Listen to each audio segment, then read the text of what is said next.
session of Tuesday, September 15, 2015. Public comment for all items will be heard today, Monday, September 14, 2015. Conference with legal counsel, existing litigation pursuant to California Government Code Section 54956.9D1, CS1, Nehad S.R. et al. Versus Neal Browder et al. CS2, Michelle Tyler and Catherine Ragazzino versus City of San Diego et al. CS3, Derek Shubin and Steve Kogel versus City of San Diego et al. And CS4, Stephen L. Perkins versus City of San Diego. Would you please introduce the speakers on CS1? Yes, we have two speakers so far. Fiona Khalil, please come forward, followed by Catherine Rhodes. Good afternoon.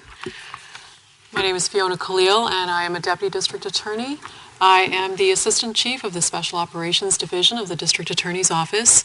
Our division reviews and investigates officer-involved shootings to determine whether or not an officer should be prosecuted for violations of criminal law or whether the officer was justified and acted with legal justification when they used deadly force.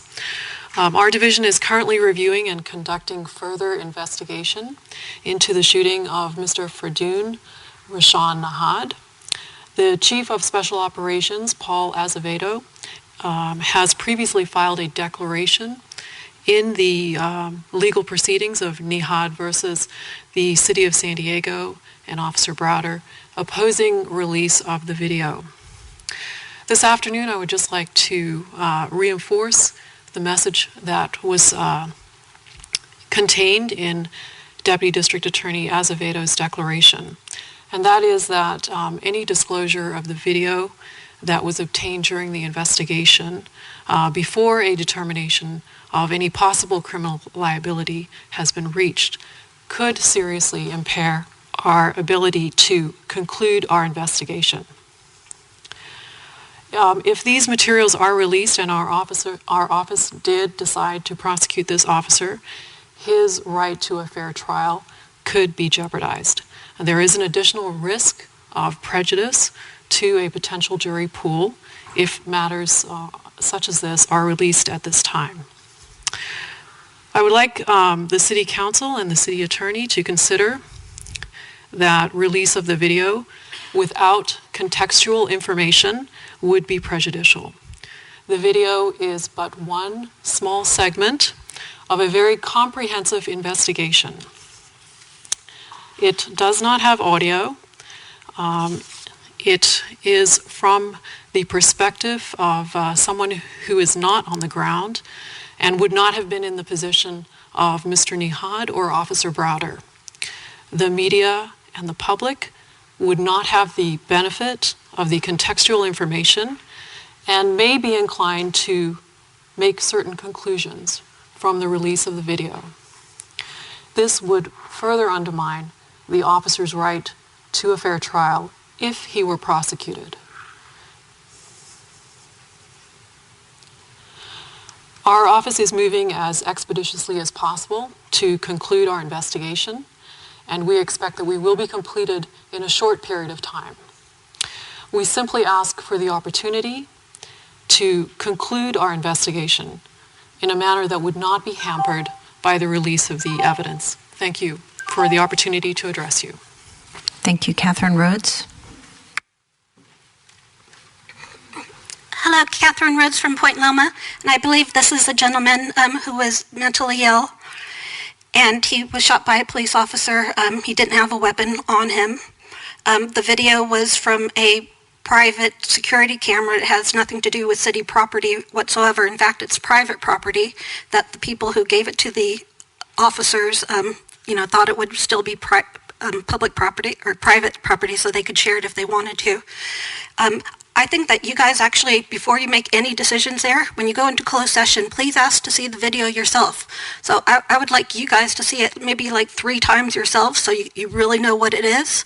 And then after you do that, and if you decide to, release it first, I would say bring in the family and ask and show the family things first so they won't be shocked when they first see it. And of course, I think that it should be released, and we would have, of course, have the police officer's perspective if he put on his camera, which he didn't. He was supposed to put on his, you guys spent $2 million on these cameras. He had a camera and he didn't turn it on. And maybe the gentleman wouldn't be dead. And, you know, of course, for me, I have mental illness in my family. And this is what we always dreaded, that my brother was going to be killed because he's crazy. He's dead now he died and passed away, but I think it's very important, especially to all the people who are mentally ill, specifically because we have that $178 million in mental health service funds that the County of San Diego is holding on to. And it seems like for those state dollars that we've got, MHSA, they only spent it on, what did they spend on? Some PERT teams, which is great. And then the other thing they spent it on is advertising for, you know, it's up to us, San Diego. All that money, instead of going to actually help mentally ill people like this gentleman who died, has been spent on advertisement. And, you know, so it's a city and a county issue. It's everybody's issue. And of course, I think you should release the video because there's no reason not to. If, you know, if other places could release a video, I don't think it will be, you know, nobody's going to go out in the streets. But hopefully, you know, it'll move everybody to finally solve our homeless problem. And, you know, for example, the things you're going to do later on today is not let Civic San Diego get away with stealing all this money from the poor that's supposed to go to the poor, that could have gone to the poor, and didn't because I feel that you're getting bad information from the city attorney and the IBA, and you guys don't know what the issue is yourselves. So please release the video. Thanks. That concludes the speakers on closed session items. I have a few council members who wish to speak on this item. Councilmember Gloria. Thank you, Ms. Leitner. Just because I don't believe we'll have the district attorney's office present in closed session, I wanted to ask the representative if you could tell us when you might expect to complete the investigation you're currently conducting. I cannot give you a specific time frame, but it is our hope to complete our investigation within the next month. Okay, thank you.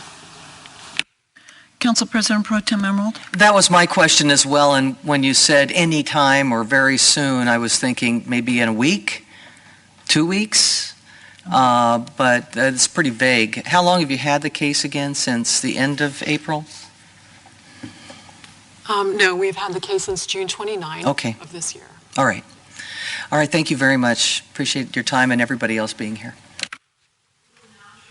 We will now adjourn council to a special closed session meeting. Items not heard at the special closed session today will be trailed and heard at the regularly scheduled closed session meeting on Tuesday, September 15th, 2015 at 9 a.m. Thank you.